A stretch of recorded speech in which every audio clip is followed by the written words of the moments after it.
Indonesia sejak awal kemerdekaan sampai seterusnya justru memiliki hubungan yang baik, saya kira, intelijen Indonesia dengan CIA. Salah satu contohnya misalkan agen intelijen pertama CIA di Indonesia namanya Arturo Campbell, tahun 47, dia kerja awalnya di konsulat Amerika di Batavia. Nah, yang membantu dia itu seorang kolonel.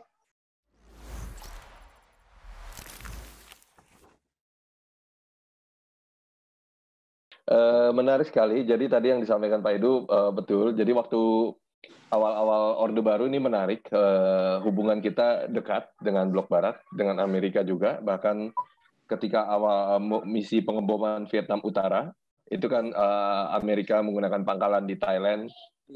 Udon Ratchatani, Utapao dengan Nakhon Ratchasima, Korat dan Utapao. Nah, tapi yang sedikit tidak diketahui dan sampai hari ini belum dibuka bagaimana ada pangkalan-pangkalan di wilayah kita yang kadang dipakai mendarat pesawat-pesawat US Navy.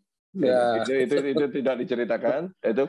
Dan tadi yang Pak Edu cerita soal Seskoat tahun 60-an. Jadi ini kalau kita bahas, kita letakkan dalam konteks zamannya pada ketika Perang Dingin dan melawan Blok Timur. Ketika itu para senior Angkatan Darat melihat ya harus di counter antara lain ya waktu itu mitra terdekatnya adalah Amerika Serikat. Tapi yang menarik adalah ketika zaman itu Seskoat, draft kebijakan doktrin pendidikan Seskoat itu disusun oleh dukungan Rand Corporation.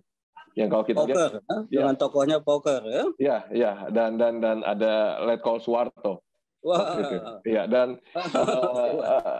tapi ketika sesudah era reformasi, doktrin yang dibuat tahun 60 ini sama sekali tidak ada revisi atau perbaikan.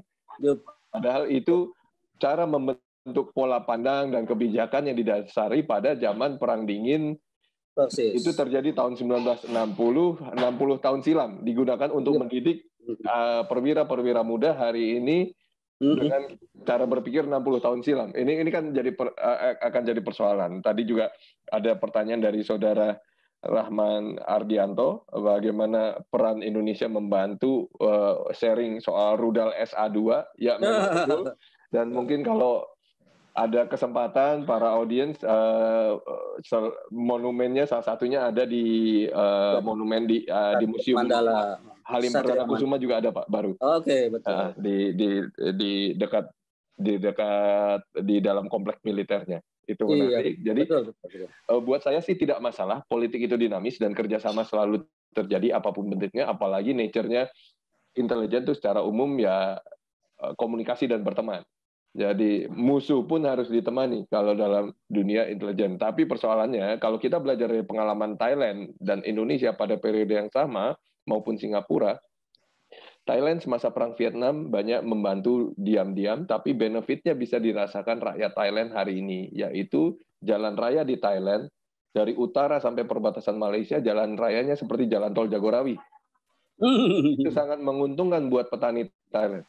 Nah, kalau kita berdasarkan pengalaman zaman itu, kerjasama yang terjadi, benefitnya dinikmati kekuasaan dan sekelilingnya, bukan rakyatnya. Dan juga kalau tadi bercerita Pak Edu bercerita soal Alan Pope, kemudian diampuni Bung Karno, dan habis cerita malah katanya ada cerita dapat pesawat kepresidenan dan lain-lain pada periode yang sama. Betul.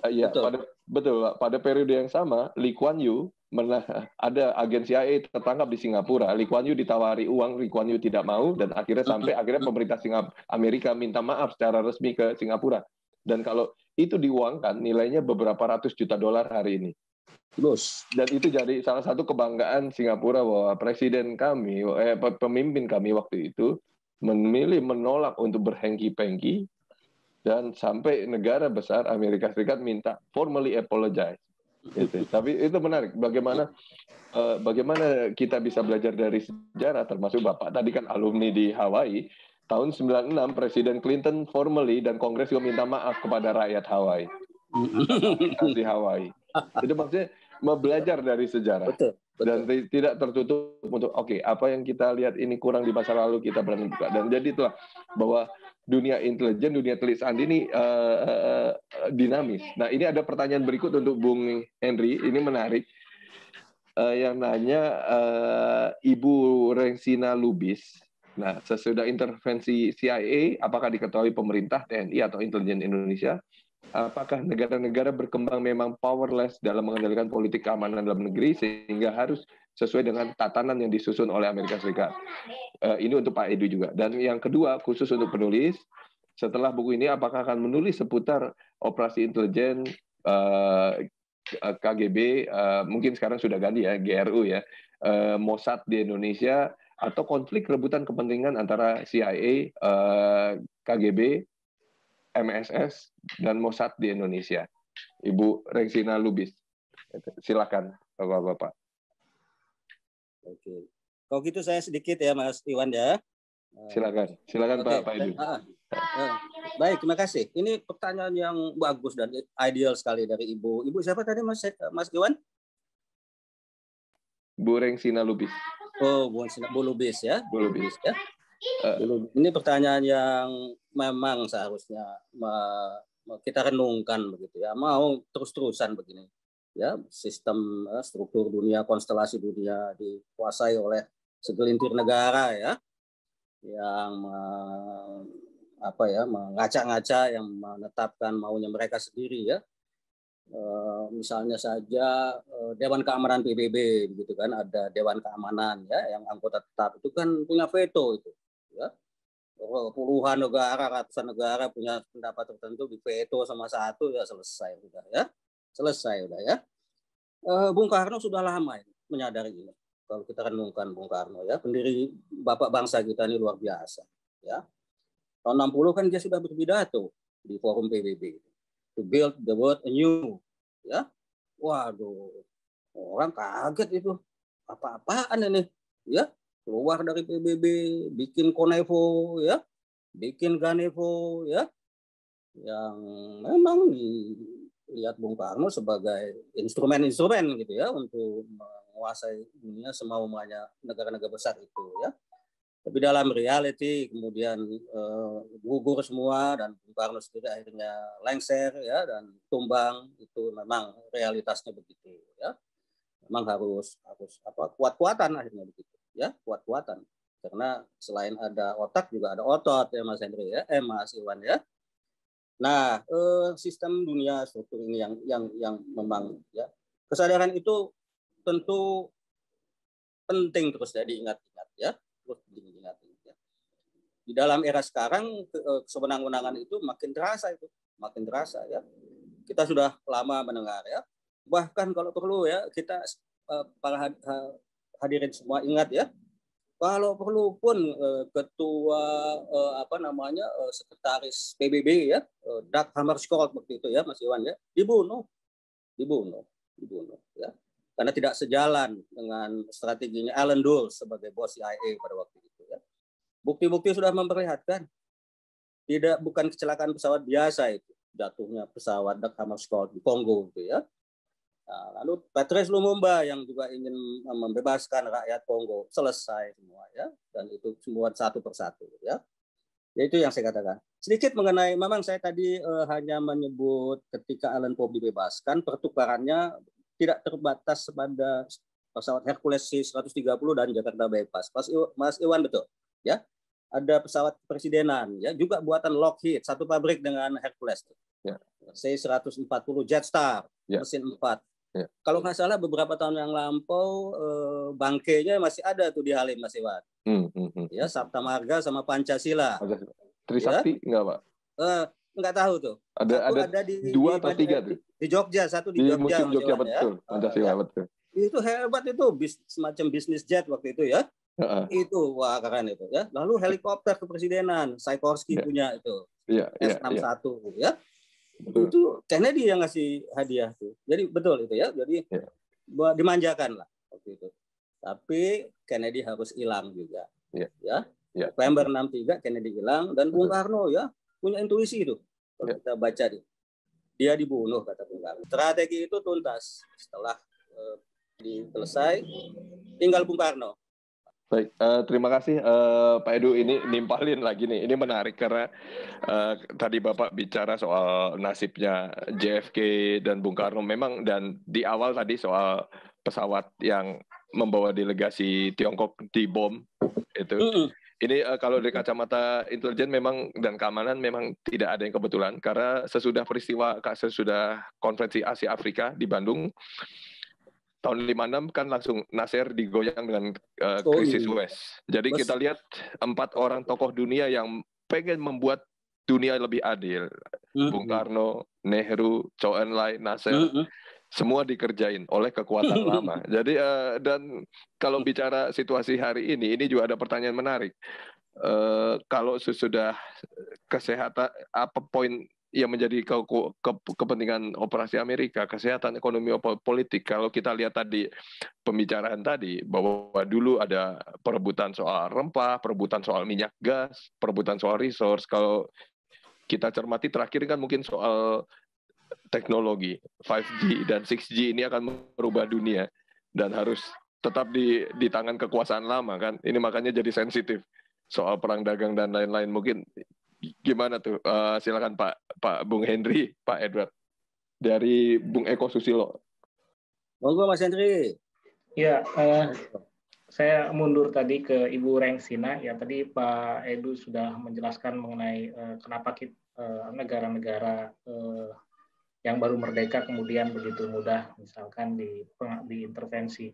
Karena memang kekuatan Amerika Serikat cukup besar waktu itu, dan juga dengan menggunakan kelompok-kelompok yang memang bertentangan dengan lawan politiknya atau pemerintahan yang sedang berlangsung. Gitu. Jadi memang ada kombinasi kekuatan yang datang dan dengan yang ada di dalam negeri masing-masing. Dan ya tahun-tahun yang tadi disebutkan itu tahun-tahun yang sangat mengerikan bagi pergerakan negara-negara yang baru merdeka, karena upayanya sudah sampai kepada pembunuhan, di Lumumba, kemudian beberapa pemimpin negara-negara Asia Afrika juga mendapat ancaman begitu. Pertanyaan berikutnya yang khusus kepada saya tadi Bu Rengsina mengenai apakah akan mencoba lagi menulis buku seputar ini. Ya saya sudah kadung mencoba menelusuri tentang sejarah intelijen begitu. Saya akan coba untuk menelusuri lagi karena memang kita dalam menulis sangat bergantung kepada sumber-sumber yang ada gitu. Dan referensi-referensi yang buku saya juga sangat berutang sekali kepada buku-buku Babon yang saya kira sudah banyak sudah diterbitkan lebih lama begitu. Dan itu saya kira bisa dijadikan rujukan langsung oleh para pembaca. Banyak sumber yang saya gunakan tuh menggunakan sumber-sumber yang sangat primer begitu, dengan wawancara dengan pelaku sejarah, dokumen-dokumen seperti itu. Dan ketika kita bicara sejarah operasi ini memang sangat sumber yang tentu yang sangat kuat, kredibel adalah dokumen-dokumen CIA misalkan. Nah, dokumen-dokumen itu kita tahu ada undang-undang intelijennya baru bisa dibuka misalnya 30 tahun kemudian begitu. Tapi untuk beberapa kasus kan sempat ditarik kembali begitu. Dan selain itu juga sumber dalam bentuk memoir atau biografi itu juga sangat penting. CIA salah satu lembaga di mana agen-agennya ini seakan-akan ketika setelah pensiun begitu dia menulis buku, dia menceritakan pengalamannya. Nah, dari situ kita adanya tahu. Meskipun itu juga perlu di cross check atau dikonfirmasi kepada sumber lain. Jadi itu sangat membuka mata kita untuk mengetahui sepak terjang operasi intelijen di Indonesia. Satu buku terbaru saya kira yang cukup menarik ya, yang sudah diulas oleh John Macbeth ya, di Asia Times kalau tidak salah, itu memoir dari seorang agen CIA di Indonesia yang terlibat dalam operasi Hebring, operasi tadi. Namanya Daniel Cameron kalau nggak salah. Itu menarik saya kira. Itu buku terbitnya di Singapura kalau nggak salah. Siapa tahu PBK mungkin mau menerjemahkan nanti. Itu menarik boleh. Itu judulnya aja udah Indonesia. Jadi itu pengalaman Cameron sebagai agen CIA di Indonesia tahun 60-an yang terlibat dalam operasi Habring tadi. Operasi yang disebut salah satu operasi tersukses CIA terhadap Uni Soviet itu berlangsung di Indonesia. Ya. Dengan saya tadi lihat ada pertanyaan yang menyinggung itu mengenai SAM-2 tadi. Di beberapa sumber sebelum buku ini memang disebutkan bahwa operasi Habring itu berhasil mendapatkan informasi, data, manual seperti itu, yang kemudian digunakan oleh Amerika Serikat untuk membuat dalam artian pencegahan atau penangkal, misalkan untuk mencegah SAM-2 tadi dalam perang Vietnam misalkan. Nah, saya nggak tahu kalau misalkan ada bentuk fisiknya yang dijual ya gitu ya, misalkan SAM-2-nya misalkan dijual ke Amerika oleh orang-orang yang di sini, saya kurang tahu. Yang menarik yang sudah terungkap di bukunya Daniel Cameron itu bahwa agen lapangan dia atau aset dia yang sangat penting itu adalah justru seorang Belanda, namanya Wim Vermeulen kalau nggak salah. Jadi dia orang Belanda yang punya pekerjaan di Indonesia dan punya jaringan dengan tokoh-tokoh, perwira-perwira begitu. Dan dari situlah dia bisa mengumpulkan informasi. Wim Vermeulen ini sangat berjasa banget karena dia disebut yang mendapatkan manual SAM-2 itu gitu. Wow. Jadi ini menarik gitu. Jadi operasi tahun dan waktu seorang agen CIA yang membocorkan atau menjual operasi Habring ini ke KGB, David Barnett, dia juga membongkar puluhan agen, aset gitu yang ada di Indonesia. Cuma lagi-lagi kan kita tidak tahu nama-nama yang disebutkan. Begitu pula ada sosok yang disebut sangat punya peran besar ya. Jadi ada beberapa hal yang memang kita masih tidak tahu ya. Tapi kita tahu gambarannya bahwa operasi ini juga melibatkan banyak pihak dan jaringan begitu. Karena dengan begitu bisa mendapatkan akses informasi yang lebih yang rahasia. Satu lagi mungkin saya kira yang cukup menarik dan saya kira tidak termasuk di dalam buku ini ya. Dulu tahun 80-an, 84 kalau tidak salah, itu pernah heboh seorang perwira tinggi Angkatan Laut ya, yang bekerja untuk KGB kan gitu. Nah jadi itu sangat terbuka karena memang counter-intelligence-nya bekerja dengan baik dan itu dipergoki operasinya dan berhasil dibongkar. Nah, kasus-kasus seperti itu kan sangat langka gitu. Dan peristiwa operasi rahasia menjadi tetap rahasia ketika agen atau orang yang pernah terlibat itu tidak buka suara. Nah, melalui buku-buku, memoir, ya pada akhirnya kita menjadi terbuka pekerjaan mereka di Indonesia begitu. Saya kira itu, Mas Iwan. Terima kasih, Bung Henry.